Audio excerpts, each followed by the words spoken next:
আমি মনে করি বাউলদের উপর হামলা এটা একটা ন্যাক্কারজনক ঘটনা। আমরা এর তীব্র নিন্দা জানাই। এটা ডেফিনেটলি বাংলাদেশের যে আবহমানের যে সংস্কৃতি, গ্রামীণ বাংলা সংস্কৃতি, আমাদের এই বাউল যারা, তারা বাংলাদেশের অর্থনীতিতে মাঠে ঘাটে প্রান্তরে এই বাউল গান গেয়ে বেড়ায়। তাদের উপরে হামলাটা এটা একটা উগ্র ধর্মান্ধদের হামলা বলে আমি মনে করি, এবং এটা সঠিক নয়। এই ধরনের হিংসা প্রতিহিংসার আপনার পথ বেছে নেওয়া কারোর জন্যই শোভনীয় নয়। আমরা অবশ্যই এটার আপনার সুষ্ঠু তদন্ত দাবি করি এবং নিরসন দাবি করি। অতি সম্প্রতি সময়ে আমরা দেখতে পেয়েছি বাউল নামক ফাউল জনগোষ্ঠীর একজন শিল্পী বা বক্তা আবুল সরকার নামক, সে মহান আল্লাহ পাক রব্বুল আলামিন সম্পর্কে অত্যন্ত বাজে ভাষায় কটূক্তি করেছে, ধৃষ্টতা দেখিয়েছে, এবং তার এই বক্তব্যকে কেন্দ্র করে বাংলাদেশের সেকুলার পন্থীরা এবং ইসলাম পন্থীরা দুটি দলে বিভক্ত হয়েছে।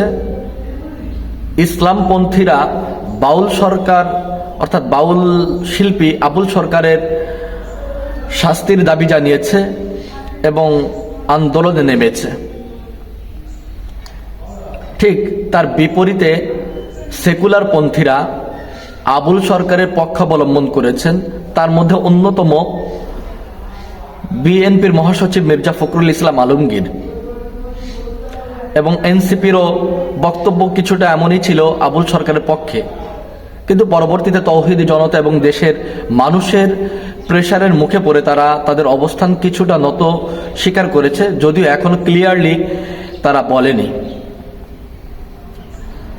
আমি অবাক হলাম, বিএনপির মহাসচিব মির্জা ফখরুল ইসলাম আলমগীর তৌহিদি জনতাকে উদ্দেশ্য করে উগ্র বলেছে, ধর্মান্ধ বলেছে।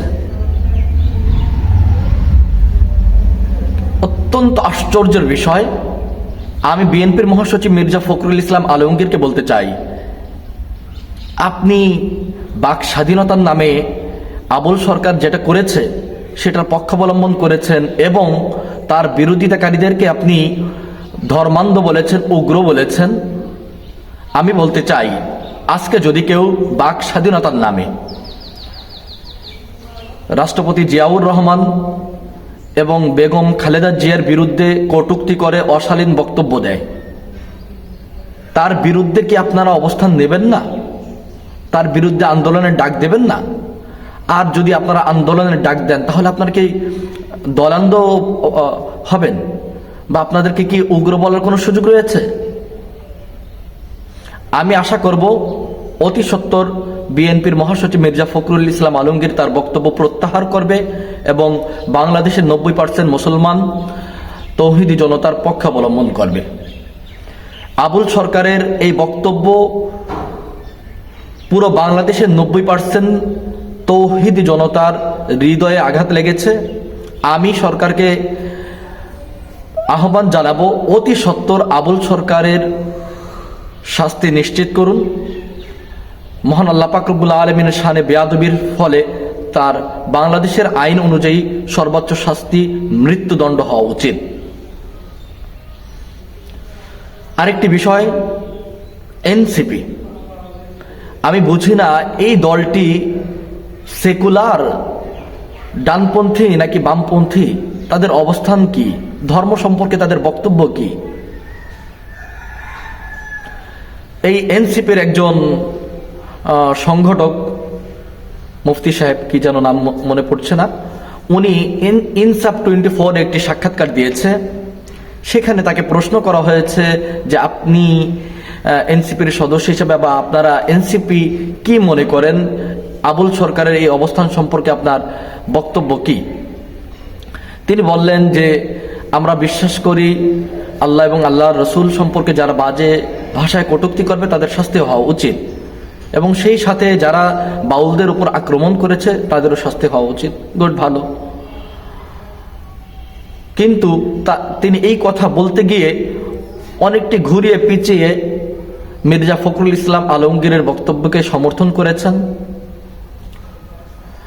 অনেকটা নাস্তিকদের পক্ষাবলম্বন করেছেন।